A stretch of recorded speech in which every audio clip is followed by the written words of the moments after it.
Shalom, selamat pagi saudara yang diberkati Tuhan. Salam anugerah, salam pengharapan, salam dalam kasih Tuhan kita Yesus Kristus. Terima kasih kami balik lagi mau bergabung di dalam channel Gracia Hope Compassion Channel. Kita merenungkan bacaan Alkitab 5 pasal per hari dan hari ini adalah hari yang keempat. Perenungan pada pasal 16 hingga pasal yang ke-20 dari kitab Kejadian. Sebelumnya kita mohon pertolongan Tuhan, hikmat dari Roh Kudus untuk kita dapat menerima dan menyerap kebenaran firman Tuhan. Mari berdoa. Bapa, terima kasih buat pagi hari ini. Pagi-pagi benar pada waktu hari masih gelap, kami menerima jamahan daripada Tuhan, sehingga kami dapat menanggalkan segala kedagingan kami Tuhan, untuk fokus kepada apa yang menjadi kehendak Tuhan. Kami bersyukur Tuhan. Setiap kali kami makan firman Tuhan, roh kami dikuatkan. Sebab itu kami tidak mau main-main Tuhan. Hari-hari ini adalah hari-hari yang sukar, hari-hari yang jahat, hari-hari yang penuh dengan godaan. Namun kami mau tetap tinggal di dalam Kristus, merenungkan Taurat Tuhan siang dan malam, sehingga kami menjadi lebih daripada pemenang. Kami dikuatkan oleh firman-Mu. Terima kasih Bapa, segala hormat kemuliaan bagi nama Tuhan. Kami rindu untuk membaca firman-Mu. Dalam nama Yesus kami berdoa dan mengucap syukur. Haleluya, haleluya, amin. Bapak Ibu Saudara yang diberkati oleh Tuhan Yesus Kristus, jangan lupa membaca pasal-pasal tersebut, Saudara. Karena 5 pasal tersebut adalah pasal yang cukup panjang. Kalau kita sudah baca, maka kita akan segera mengerti apa yang kita akan renungkan pagi hari ini. Kalau saat ini engkau telah standby di depan layar, boleh dihentikan sejenak, engkau baca dulu dari Kejadian pasal 16 hingga pasal yang ke-20, lalu saudara-saudara boleh lanjut untuk mendengarkan sabda firman. Mungkin jikalau saudara-saudara baru ada yang bergabung di pasal yang ke-16 ini, saudara bisa mengejar 3 hari yang sebelumnya yang sudah membahas tentang kitab Kejadian 1 hingga kitab Kejadian yang ke-15 pada 3 sesi sebelumnya. Baik, mari kita sama-sama merenungkan firman Tuhan ini. Saya memberikan topik di dalam Kejadian 16 hingga 20 ini adalah ahli waris diperanakan dari benih ilahi. Ahli waris diperanakan dari janji Tuhan. Saat ini kita berbicara tentang Abraham, keturunan yang dipelihara oleh Tuhan dengan maksud dan tujuan penyelamatan sejak hari penciptaan manusia jatuh dalam dosa. Dan ada upaya dari Tuhan untuk memisahkan antara orang yang berdosa dengan orang yang sungguh-sungguh mau bergaul dengan dia. Itu sebabnya ada air bah di kitab Kejadian 6 dan seterusnya. Ada air bah yang sudah menghukum orang-orang yang kehidupan mereka dikuasai kekerasan dan kejahatan. Dan sejak dari air bah itu Tuhan berjanji tidak akan lagi menimpakan air bah kepada umat manusia. Melainkan dia dengan penuh kasih karunia-Nya, dia memperbarui janjinya. Dan lewat keturunan dari Nabi Nuh yaitu Sem dan Arpaksad dan selanjutnya ada Eber dan selanjutnya ada Nahor dan ada Tera, ada yang namanya Abraham. Kemarin kita sudah belajar tentang Abraham yang menerima janji Tuhan. 2 kali dia menerima janji Tuhan dari kitab Kejadian 12 ayat 1 sampai ayat yang keempat. Kemudian di kitab Kejadian 5 ayat 1 hingga ayat yang ke-6, Tuhan meneguhkan kembali perjanjiannya dengan menyiapkan persembahan yaitu hewan dan kurban yang dipersiapkan, dan kemudian Tuhan menjawab persembahan tersebut dengan api dari surga, yaitu suluh yang berapi. Dengan demikian Tuhan meneguhkan perjanjiannya 2 kali dengan Abraham. Nah, di Kejadian 16 hingga Kejadian yang ke-20 ini ada sebuah peristiwa juga di mana Tuhan meneguhkan perjanjiannya yang ketiga kali. Dan yang ketiga kali Tuhan meneguhkan perjanjiannya dengan sunat. Sunat itu berbicara tentang ada bagian yang dipotong. Dan setiap kali Tuhan berjanji, itu kedua belah pihak berjanji. Yaitu Abraham melakukan sunat dan Tuhan meneguhkan janjinya dengan perkataan firman-Nya. Jadi di Kejadian 16 ini sebanyak menjadi 3 kali Tuhan meneguhkan janjinya bahwa Abraham akan betul-betul mendapatkan keturunan, bukan dari rahim siapa-siapa, tetapi dari rahim istrinya sendiri, Sarai, yang sesungguhnya sudah mati haid. Saudara, di dalam kitab Kejadian 16 hingga Kejadian 20 kita akan mengupas dulu ikhtisar, menjabarkan ikhtisar atau inti-inti dari firman Tuhan. Sebab 5 pasal tersebut adalah pasal yang panjang, kita tidak merenungkan keseluruhan, tapi inti-inti saja. Di dalam kisah tentang Abraham dimulai dari Kejadian 11. Nah, kita membaca di Kejadian 15. Di poin nomor 4, Kejadian 16 maksudnya. Kejadian 16 itu berbicara tentang adanya Hagar dan Ismail. Adanya Hagar dan Ismail itu karena apa, saudara? Di saat Abraham berumur 86 tahun, dia sudah 11 tahun menantikan janji Tuhan. Jadi bukan dengan waktu yang pendek. Dia menerima janji Tuhan di umur yang ke-75 tahun. Di umur yang ke-86 tahun mereka, Sarai khususnya, Sarai melihat sudah terlalu lama, saya sudah semakin tua. Barangkali Tuhan juga tidak memakai rahim saya untuk melahirkan keturunan bagi Abraham. Lalu dia katakan, hampirilah Hagar, hambaku itu. Supaya ketika engkau menghampiri Hagar, kemungkinan engkau bisa memperoleh anak. Sebab Tuhan mengatakan, engkau tidak akan mewariskan keturunanmu itu kepada Eliezer, hamba Abraham. Itu sebabnya mereka mengambil inisiatif sendiri. Ini lahir dari inisiatif Hagar, inisiatif Sarah, maaf. Karena apa? Tidak sabar. Mereka percaya dengan janji Tuhan. Benar-benar percaya dengan janji Tuhan. Tapi mereka memberikan solusi diri sendiri yang bukan dari kehendak Tuhan. Silakan hampiri Hagar. Akhirnya ketika Hagar hamil, Hagar mulai memandang rendah Sarai tuannya. Lalu Sarai kecewa dan dia sudah tidak menghargai aku, dia sudah tidak menghormati aku. Lalu dikatakan, usirlah Hagar dan anaknya itu. Jadi sementara Hagar itu mengandung, dia diusir keluar hingga dia lari ke padang gurun. Kemudian malaikat Tuhan menghampiri dan menghibur dia. Malaikat itu berkata, engkau juga akan menjadi sebuah bangsa yang besar. Anakmu itu akan diberkati. Namanya Ismail. Anakmu itu juga akan diberkati, kembalilah kepada Tuanmu. Jadi Hagar sudah terlanjur mengandung anak dari Abraham. Tapi dia bukan anak perjanjian. Dia adalah anak yang dilahirkan dari inisiatif Sarah dan Abram. Inisiatif Sarah dan Abram itu adalah simbol dari orang yang memang dia percaya akan ada keturunan dari Abraham. Tapi jadi masalah di sini, dia menggunakan kekuatannya sendiri, dia menggunakan interpretasinya sendiri bahwa kalau mau menerima janji Tuhan kita harus menolong Tuhan. Disinilah letak kesalahan dari Sarai. Pada akhirnya Abraham memiliki keturunan, 2 keturunan bangsa yang besar.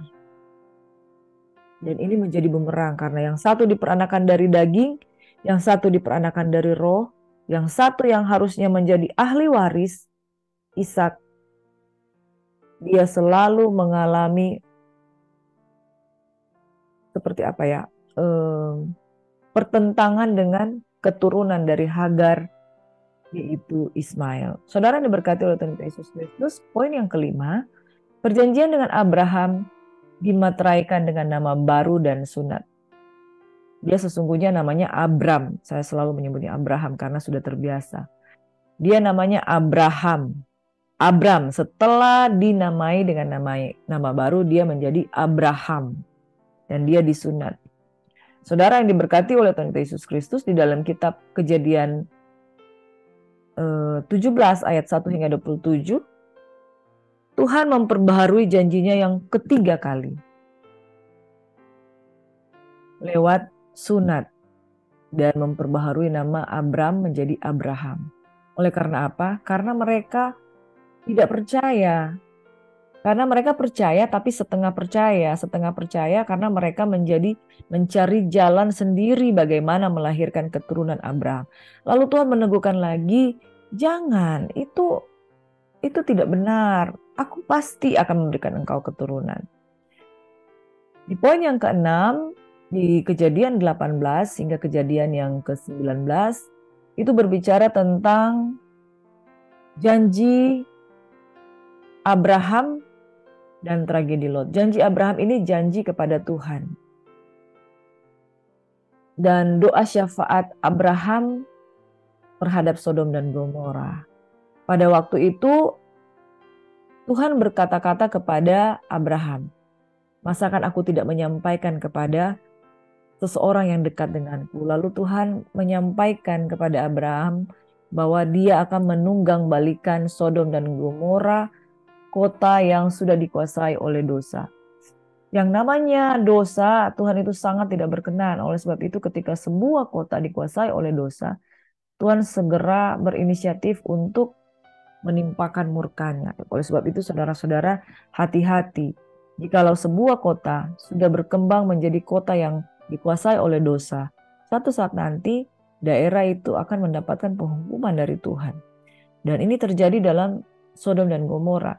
Dan waktu itu ketika Tuhan memberitahukan kepada Abraham, lalu Abraham katakan, Tuhan kalau ada 50 orang,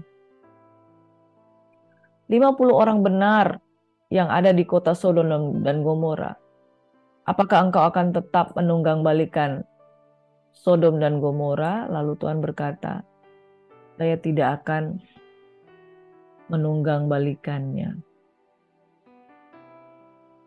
Lalu dia bernego lagi, kalau ada 45 orang di sana, kalau 40 orang di sana, bagaimana?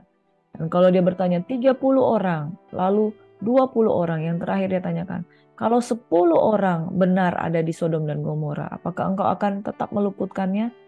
Lalu Tuhan katakan, aku tidak akan meluputkannya. Sangat disayangkan di Sodom dan Gomora itu tidak sampai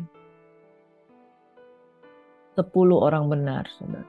Itu hanya ada Lot dan kedua putrinya. Ada juga kedua bakal menantunya. Jadi kurang lebih mereka ada 2, 4, 6 orang. Tapi kedua bakal menantunya itu tidak mau pergi bersama-sama dengan mereka. Mereka keluar dari Sodom dan Gomora, tapi istrinya menoleh ke belakang dan menjadi tiang garam. Itu merupakan intisari dari kitab Kejadian 18 hingga Kejadian 19. Dan di kitab Kejadian 19, anak-anak Lot menghampiri Lot karena mereka berpikir tidak ada lagi laki-laki. Inilah terjadi yang namanya incest. Kemudian lahirlah Bani Amon dan Bani Moab. Itu singkat cerita, saya jelaskan secara cepat. Yang selanjutnya di Kejadian 20, Abraham bertemu dengan Abimelek. Abimelek ini berkali-kali disebutkan di dalam Alkitab. Abimelek itu bukan sekedar nama orang, tetapi dia sebutan terhadap raja-raja Filistin. Jadi kalau Mesir ada Firaun, Filistin ada Abimelek. Itu sebutan saja. Kalau Mesir berulang-ulang Firaun A, Firaun B, Firaun C. Kalau Filistin ada Abimelek A, B, C, D, dan seterusnya. Makanya Abimelek disebutkan berulang-ulang di dalam Alkitab. Demikian intisari dari kitab Kejadian 16 hingga Kejadian 20. Jadi Kejadian 16 itu berbicara Hagar dan Ismail. Kejadian 17 berbicara Abraham dan bagaimana Tuhan memperbaharui janji Abraham yang ketiga kali dan mengadakan sunat. Yang selanjutnya di dalam Kejadian 18 dan 19 berbicara tentang Lot yang keluar dari Sodom dan Gomora dan Lot yang melahirkan anak-anak Bani Amon dan Bani Moab dari kedua putrinya. Yang ayat kedua pasal ke-20 berbicara tentang Abraham dan Abimelek, raja Filistin yang mengambil Sarai sebagai yang mendekati Sarai, tetapi Tuhan menegur Abimelek. Nah, saudara, kita akan masuk ke dalam perenungan yang lebih lagi. Di dalam Kejadian 17 hingga dari ayat 1 hingga ayat ke-7, firman Tuhan berkata seperti ini. Abraham berumur 99 tahun, maka Tuhan menampakkan diri kepada Abraham dan berfirman kepadanya, "Akulah Allah yang Maha Kuasa. Hiduplah di hadapanku dengan tidak bercela. Aku akan mengadakan perjanjian antara aku dan engkau, dan aku akan membuat engkau sangat banyak." Lalu sujudlah Abraham dan Allah berfirman kepadanya, "Dari pihakku inilah perjanjianku dengan engkau. Engkau akan menjadi bapa sejumlah besar bangsa. Namamu akan disebut Abram, bukan Abraham, bukan lagi Abram, karena engkau telah kutetapkan menjadi bapa sejumlah besar bangsa." Jadi penggantian nama tersebut itu ada maksud Tuhan. Karena di dalam Kejadian 12 Tuhan sudah bilang, "Aku akan membuat engkau menjadi bangsa yang besar." Tidak percaya. "Aku akan membuat engkau jadi bangsa yang besar." Abraham tidak percaya. Karena Abraham terus menerus tidak percaya, yang ketiga dibilang, "Saya ganti namamu." Kenapa? Kalau sudah ganti nama, engkau akan mengingat. Ya, lupakan yang dulu-dulu karena namamu sudah ganti, engkau harus ingat perjanjian denganku. "Aku akan membuat engkau beranak cucu sangat banyak." Ayat 6, "Aku akan membuat menjadi bangsa-bangsa dan daripadamu akan berasal raja-raja.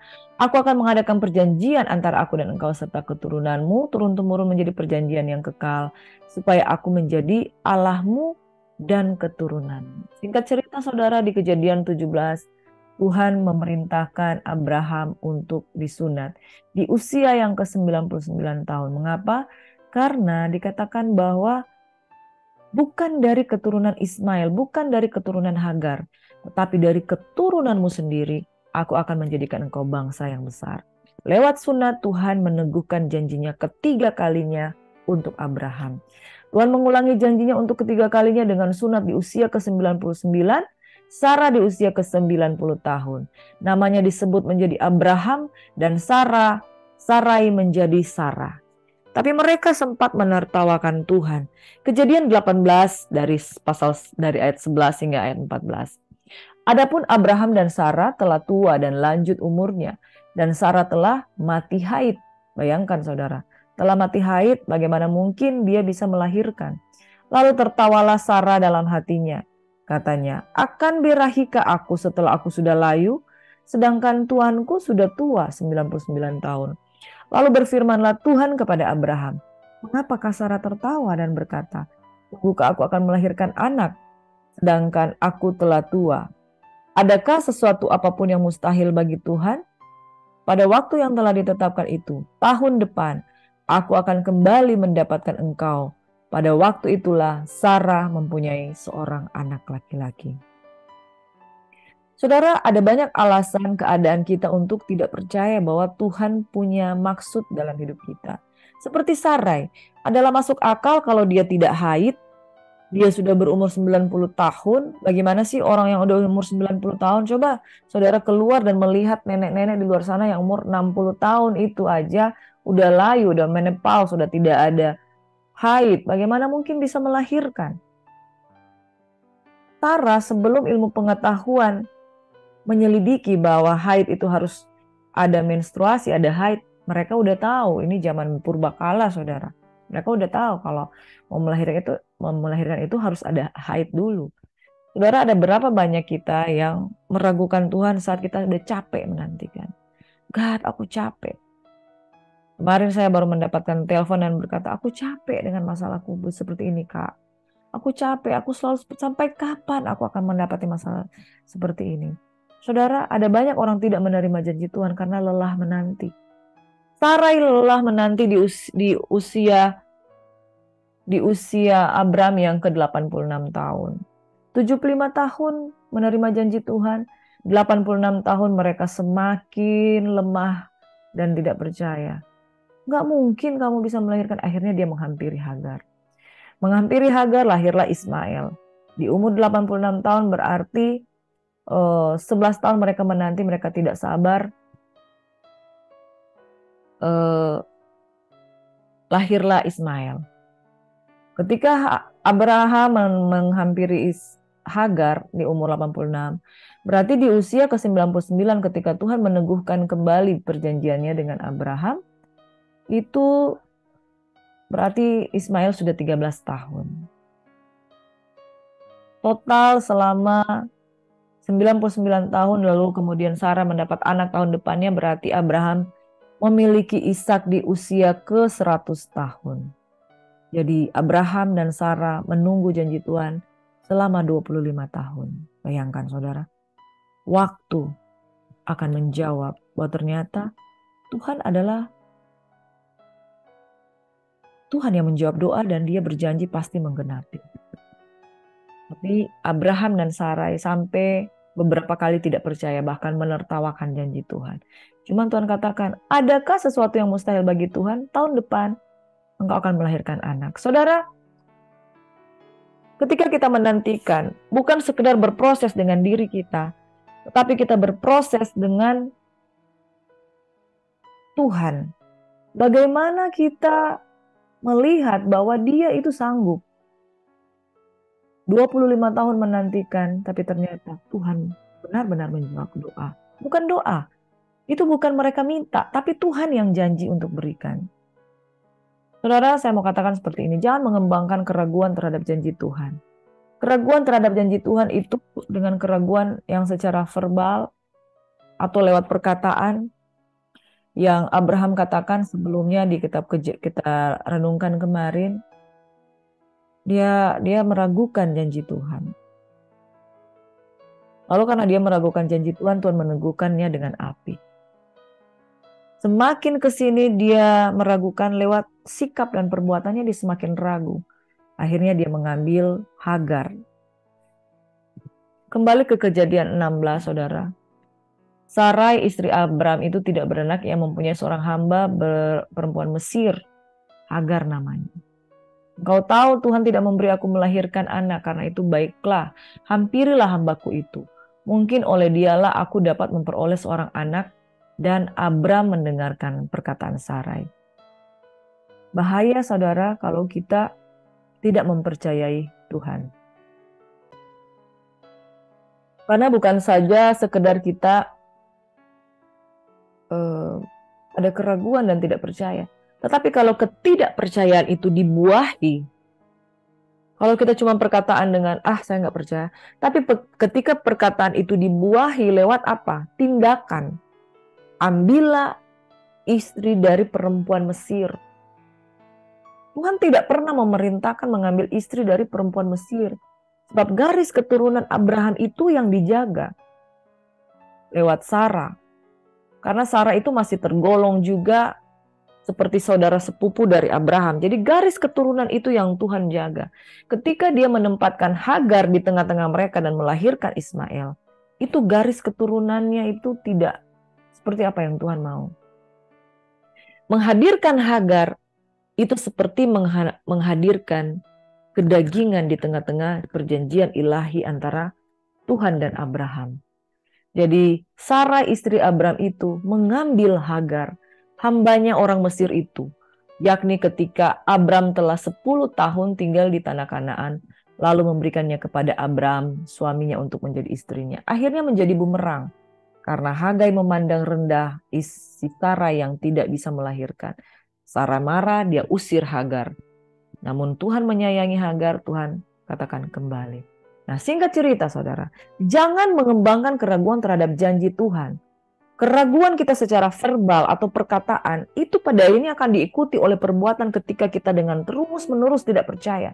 Dampaknya akan sangat besar dan fatal. Lihat di dalam Galatia 4, dikatakan, bukankah ada tertulis bahwa Abraham mempunyai 2 anak? Seorang dari perempuan yang menjadi hambanya dan seorang dari perempuan yang merdeka. Tetapi anak dari perempuan yang menjadi hambanya itu diperanakan menurut daging. Jadi saudara, hamba ini memperanakan Ismail menurut daging. Dan anak dari perempuan yang merdeka itu oleh karena janji ilahi dari Tuhan. Ini adalah sebuah kiasan. Sebab kedua perempuan itu adalah dua ketentuan Allah. Yang satu berasal dari Gunung Sinai dan melahirkan perambahan, yaitulah Hagar. Hagar ialah Gunung Sinai di tanah Arab. Dan ia sama dengan Yerusalem yang sekarang karena ia hidup dalam perhambaan dengan anak-anaknya. Singkat cerita di dalam ayat 29 dikatakan, tetapi seperti dahulu, dia yang diperanakan menurut daging, menganiaya yang diperanakan menurut roh, demikian juga sekarang ini. Bukankah sampai sekarang, Ismail dan keturunan Ishak itu bertentangan dan saling menganiaya? Saudara, di dalam ayat 30 dikatakan, tetapi apa kata nas kitab suci? Usirlah hamba perempuan itu beserta anaknya, sebab anak perempuan itu tidak akan menjadi ahli waris bersama-sama dengan anak perempuan merdeka itu. Saudara, pagi hari ini saya memberikan topik ahli waris diperanakan dari benih ilahi, yaitu janji Tuhan. Ahli waris diperanakan dari janji ilahi, yaitu janji Tuhan. Saudara yang diberkati oleh Tuhan kita Yesus Kristus, tidak pernah sesuatu yang diperanakan dari daging akan menerima janji Tuhan.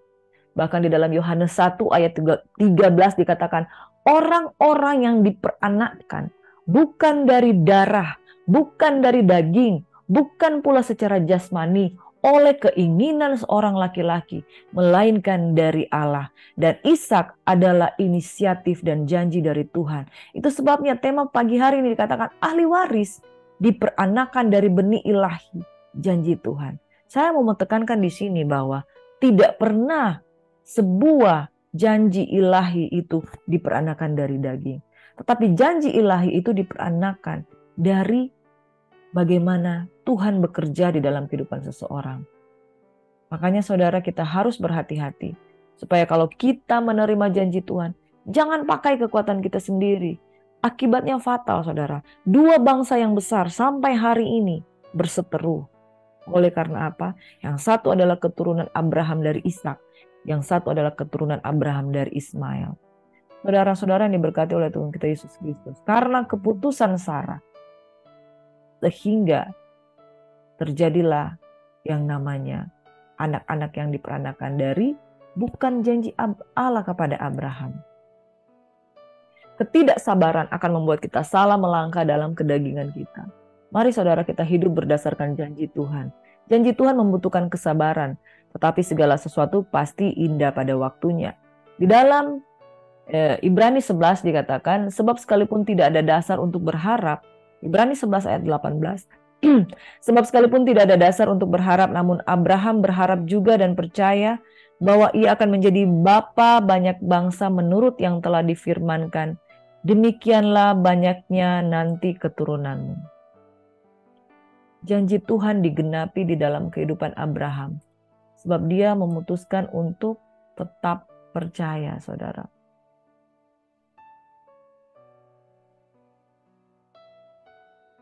Dan dalam hal ini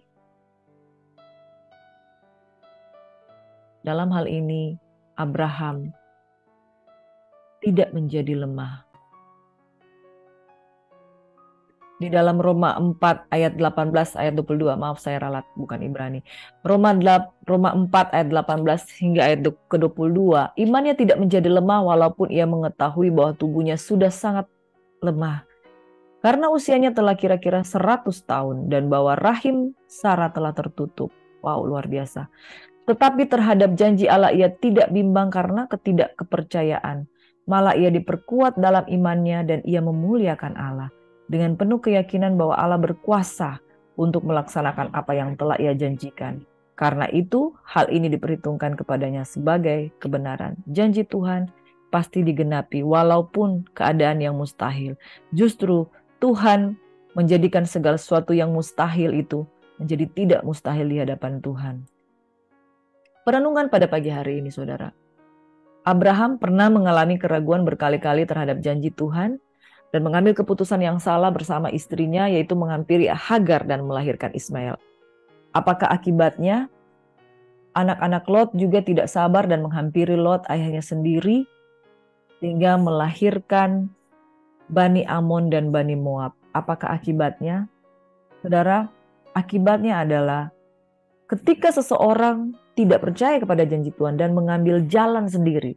Sekali lagi, mengambil jalan sendiri, mengambil langkah sendiri, mengambil inisiatif sendiri, instan, mau proses yang instan, tidak mau mengikuti proses berjalannya waktu, tidak mau mengikuti proses bagaimana Tuhan bekerja.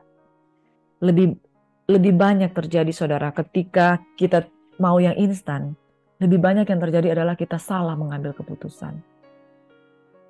Kita mencari cara-cara yang salah. Di dalam kitab Kejadian 18 dan 19, Lot dipanggil keluar dari Sodom dan Gomora dan kedua putrinya. Kedua putrinya itu memiliki calon suami, tapi calon suaminya tidak mau ikut dengan mereka keluar dari Sodom dan Gomora. Dan mereka pun melakukan kesalahan yang sama, yaitu mereka berpikir untuk melahirkan keturunan dari Lot karena tidak ada laki-laki. Mereka menghampiri ayahnya pada waktu ayahnya mabuk. Akhirnya kedua anak ini melahirkan Bani Amon dan Bani Moab. Dan hingga saat itu, saudara, Bani Amon dan Bani Moab itu menjadi musuh dari bangsa Yehuda, bangsa Israel, keturunan dari Abraham. Nah, saudara yang diberkati oleh Tuhan kita Yesus Kristus, orang yang tidak sabar menanti janji Tuhan, dan dia mulai mengambil jalan sendiri, jalan pintas, disitulah terjadi kesalahan-kesalahan yang fatal. Ada berapa banyak orang yang ketika dia tidak sabar menanti berkat yang dari Tuhan, dia mulai menghalalkan segala cara dan kemudian jatuh di dalam dosa. Perenungan yang kedua, saudara, Tuhan meneguhkan Abraham 3 kali. Di dalam Kejadian 12, dia berjanji Abraham akan menjadi bangsa yang besar. Di dalam Kejadian 15, Tuhan berjanji akan meneguhkan dan memberikan keturunan bagi dia. Di dalam Kejadian 17 diulangi sekali lagi dengan sunat sampai Tuhan meneguhkan janjinya dengan sunat. Sehingga Abraham dan Sarai memutuskan untuk tetap percaya.